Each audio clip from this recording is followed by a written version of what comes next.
எல்லாருக்கும் நமஸ்காரம். இன்று நம் ஸ்ரீகோகுலம் சேனலில் ஆகஸ்ட் மாத சிம்ம ராசிக்காரர்களுக்கான பலன்களை இந்த வீடியோ மூலியமாக தெரிஞ்சுக்க போறோம்.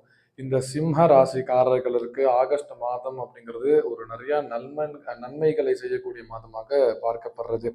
எந்த மாதிரியான நன்மைகள் அப்படிங்கிறது இந்த வீடியோ நீங்க முழுசா பார்த்தீங்க அப்படின்னா உங்களுக்கு வந்து கிளியரா தெரிஞ்சிடும். ஸோ நீங்க நிறைய சப்போர்ட் பண்றேன், இன்னும் நிறைய சப்போர்ட் பண்ணணும் அப்படிங்கிறது நான் வந்து பிரார்த்தனை பண்ணிக்கிறேன். இந்த ஆகஸ்ட் மாதத்தில் இருக்கக்கூடிய கிரக நிலைமைகள்: மிதுனத்தில் சுக்கிரன், குரு, புதன்; கடகத்தில் சூரியன். கடகத்திலிருந்து சூரிய பகவான் சிம்மத்திற்கு ஆகஸ்ட் 17ஆம் தேதி அன்னைக்கு மாறி வராரு. சிம்மத்தில் கேது, அடுத்து கன்னியில் செவ்வாய், கும்பத்தில் ராகு, மீனத்தில் சனீஸ்வரர். இதே இந்த மாதத்தின் கிரக நிலைமைகள். ஸோ நான் ஃபர்ஸ்ட் சொன்ன மாதிரி என்ன அப்படி சந்தோஷமான விஷயம் அப்படின்னு பார்த்தீங்க அப்படின்னா, உங்களுடைய ராசிநாதனாக இருக்கக்கூடிய சூரிய பகவான் 12ல இருந்து நம்மளுடைய ராசிக்கே வந்து கரெக்டா ஆகஸ்ட் 17ஆம் தேதிக்கு அப்புறமா வந்து மாறி சஞ்சாரம் பண்ண போறாரு. அது ஒரு பெரிய ஒரு பிளஸ். என்ன விஷயம் அப்படின்னு பார்த்தீங்கன்னா, உங்களுடைய புத்தி கொஞ்சம் ஸ்திரமா இருக்கும். நீங்க எடுக்கிற டிசிஷன் அப்படிங்கிறது வந்து கொஞ்சம் கிளியரா இருக்கும், கிளாரிட்டியா இருக்கும். இது மாதிரி நிறைய உங்களுடைய புத்தி கொஞ்சம் கூர்மையா எடுத்து காமிப்பாரு. இந்த மாதிரியான விஷயங்கள் அப்படிங்கிறது நடக்கும் ஜாஸ்தி.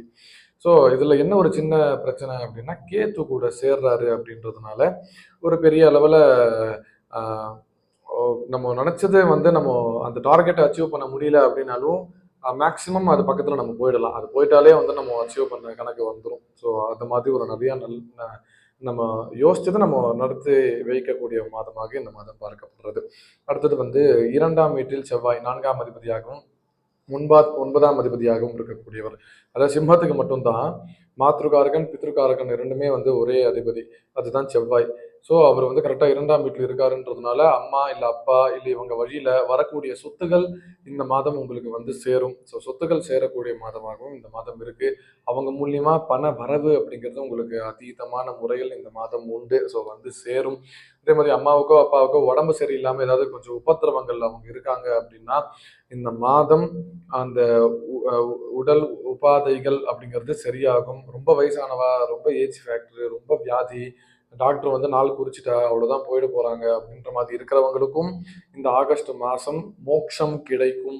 அந்த அந்த வியாதியிலிருந்து அவங்களுக்கு மோட்சம் கிடைத்து பித்ருஸ்தானத்துக்கு வந்து அவங்க போகக்கூடிய ஒரு அமைப்புகளும் உண்டு உங்களுக்கு. ஸோ கர்மாவும் உங்களுக்கு பண்ணக்கூடிய நேரம். ஏனென்றால் கரெக்டாக 8ஆம் வீட்டில் வந்து சனீஸ்வரர் கர்மஸ்தானாதிபதி கரெக்டாக ஆயுஸ்தானத்தில் இருக்காருன்றதுனால அந்த அமைப்புகளும் இந்த 2.5 வருட காலமும் உங்களுக்கு உண்டு. அதில் இந்த மாதம் கொஞ்சம் அதீதமாகவே பார்க்கப்படுறது. அடுத்தது 7ஆம் வீட்டில் ராகு. உங்களுக்கும் உங்களுடைய லைஃப் பார்ட்னருக்கும் நிறையா மனோ சங்கடங்கள் வரும், நிறையா பிரச்சனைகள் வரும், டிவோர்ஸ் வரைக்கும் போயிடுவீள். எப்போ பார்த்தாலும் அடிச்சுக்கிட்டே இருப்பீங்க, திட்டிக்கிட்டே இருப்பீங்க, ஒரு அந்யோன்யமே இருக்காது. உங்கள் ஒய்ஃப் பற்றி இல்லை உங்கள் ஹஸ்பண்டை பற்றி நீங்கள் வெளியே போயிட்டு தப்பு தப்பாக பேசுவீங்க, அவங்க அதே மாதிரி பேசுவாங்க. அது அப்படியே போக போக எலாபரேட்டாக அப்படியே அதை பார்த்து விருத்தி ஆகிட்டே போகும். அது கடைசி வரைக்கும் சொல்யூஷன் அப்படிங்கிறது இருக்காது. ஸோ கடைசியில் இல்லைனா சில பேர் வந்து பிரிஞ்சிருவா, இதெல்லாம் ஃபேஸ் பண்ணி பிரிஞ்சிருவா. ஆனால் ரொம்ப நாள் வந்து டிவோர்ஸ் கொடுக்காம வந்து யாராவது வேணும்ட்டு எடுத்து வச்சுக்கிட்டு இருப்பாங்க.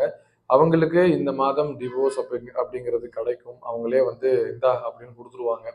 ஸோ அந்த மாதிரியான ஒரு ஒரு சங்கடங்களை வந்து இந்த விஷயத்தில் வந்து நீங்கள் பார்ப்பீள்.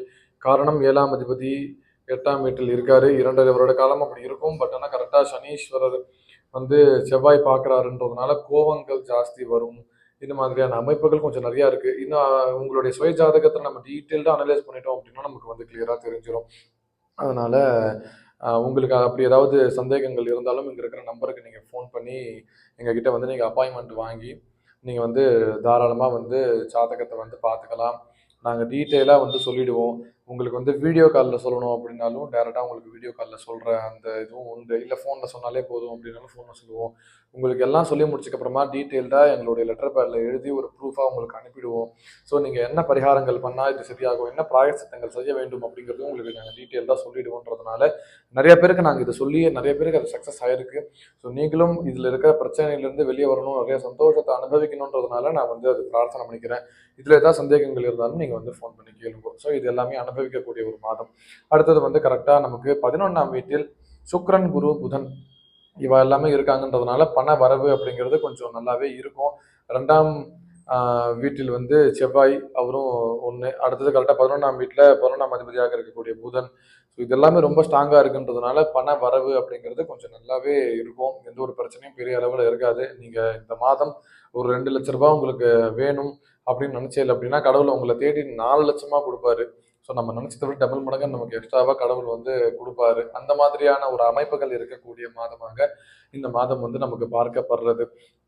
ஸோ நீங்க வந்து பணத்துல எந்த ஒரு பிரச்சனையும் பணத்துக்காக நீங்க வந்து டிப்ரெஷன்ல போக மாட்டீங்க இந்த மாதம். அடுத்தது 12ஆம் வீட்ல இருந்து நம்மளுடைய ராசிக்கே சூரிய பகவான் வராருன்றதுனால நீங்க வந்து இது வரைக்கும் ஹாஸ்பிட்டல்ல நிறைய செலவு பண்ணியிருப்பீள், அன்வான்டா செலவு பண்ணியிருப்பீள். அது வந்து உங்களுடைய ஹெல்த்தில் வந்து இருக்கக்கூடிய பிரச்சனைக்காக நீங்க பண்ணியிருப்பீங்க. அந்த மாதிரியான பிரச்சனை எல்லாமே இந்த மாதத்தோட விநாசனமாகி நீங்க வந்து ஆயுள் ஆரோக்கியமா இருப்பீங்கன்ற மாதிரி இந்த மாதம் வந்து பார்க்கப்படுறது. ஸோ எல்லாருமே சௌக்கியமா ஆயுள் ஆரோக்கியமா இருக்கணும் அப்படிங்கிறத நானும் பிரார்த்தனை பண்ணிக்கிறேன். இதுவே வந்து பொது பலனாக பார்க்கப்படுறது. அடுத்தது படிக்கக்கூடிய மாணவர்களுக்கு இந்த மாதம் எப்படி இருக்கும் பார்த்தீங்க அப்படின்னா 5ஆம் அதிபதியாக இருக்கக்கூடிய குரு பகவான், கல்விக்காரகனாக இருக்கக்கூடிய புத பகவான் எல்லாருமே வந்து 11ஆம் வீட்டுல இருக்காரு அப்படின்றதுனால நிறைய பேர் படிக்கிற பசங்களுக்கு ஃபாரின் போகணும், இல்லைன்னா ஃபாரின்ல போய் படிக்கணும் அப்படின்ற மாதிரியான மைண்ட் செட் எல்லாருமே வரும். சிம்ம ராசிக்காரர்கள் இருக்கு, சிம்ம லக்னக்காரர்கள் இருக்கு. ஸோ அது வந்து உங்களுக்கு சக்தி இருக்கிற பட்சத்தில், பேரண்ட்ஸுக்கு அந்த சக்தி இருக்கிற பட்சத்தில் நீங்க தைரியமா உங்களுடைய பசங்களை ஃபாரினுக்கு அனுப்பி படிக்க வைக்கலாம், தப்பே கிடையாது, நல்லா வருவாங்க. ஏன்னா அவங்களுக்கு அந்த மாதிரியான அமைப்புகள் இந்த மாதம் வந்து ரொம்பவே ஜாஸ்தி இருக்குன்றதுனால நீங்க தைரியமா பண்ணலாம். இருந்தாலும் ஒரு தடவை ஜாதகத்தை அனுப்பி சுய ஜாதகத்துல அந்த அமைப்பு இருக்கா, போனா நல்லா இருப்பாங்களான்றது நீங்க கன்சல்ட் பண்ணிக்கிறது நல்ல விஷயமா பார்க்கப்படுறது. பட் ஆனால் கோச்சார ரீதியா அந்த அமைப்புகள் அப்படிங்கிறது வந்து ஃபேவரபுளாவே இருக்கு. அடுத்தது வந்து குழந்தை இல்லாதவர்களுக்கு இந்த மாதம் நிச்சயமாக குழந்தை நிற்கும். காரணம் 5ஆம் அதிபதி பிரகஸ்பதி 11ஆம் வீட்டில் 11ஆம் அதிபதி கூடவே இருக்காருன்றதுனால குழந்தை பாக்கியம் நிச்சயமா உண்டு. சிம்ம ராசி சிம்ம லக்னக்காரர்களுக்கு பொதுவாகவே வந்து குழந்தை விஷயத்துல எந்த பிரச்சனையும் இருக்காது. அதே மாதிரி விருச்சிக ராசி விருச்சிக நகரத்துல இருக்கிறவங்களுக்கும் குழந்தை விஷயத்துல பிரச்சனை இருக்காது. காரணம் 5ஆம் அதிபதியாக இருக்கக்கூடியவங்களே புத்திரகாரகன் பிரகஸ்பதி பகவான் தான். ஸோ அவரே அந்த அதிபதியாக இருக்காருன்றதுனால மேஜர் லெவல்ல எந்த பிரச்சனையும் இருக்காது. பட் ஆனால் ஜாதக ரீதியா குரு வந்து ராகு கேது கூடிய 6, 8, 12 இருக்கிற பட்சத்திலோ, இல்லைன்னா வந்து வேற ஏதாவது தசாபுக்தி கோளாறுனாலேயோ வந்து குழந்தை தள்ளி போகிறதுக்கோ இல்லாமல் இருக்கிறதுக்கோ வந்து சான்சஸ் ஜாஸ்தி உண்டு. அந்த மாதிரியான சந்தேகங்கள் இருந்தாலும் நீங்கள் வந்து எனக்கு ஃபோன் பண்ணி அப்பாயின்மெண்ட் வாங்கி பேசலாம். உங்களுக்கு அதில் இருக்கிற சந்தேகங்களை நாங்கள் சரி பண்ணி பரிகாரத்தை கொடுப்போம் அப்படிங்கிறதும் நான் வந்து தெரிவிச்சுக்கிறேன்.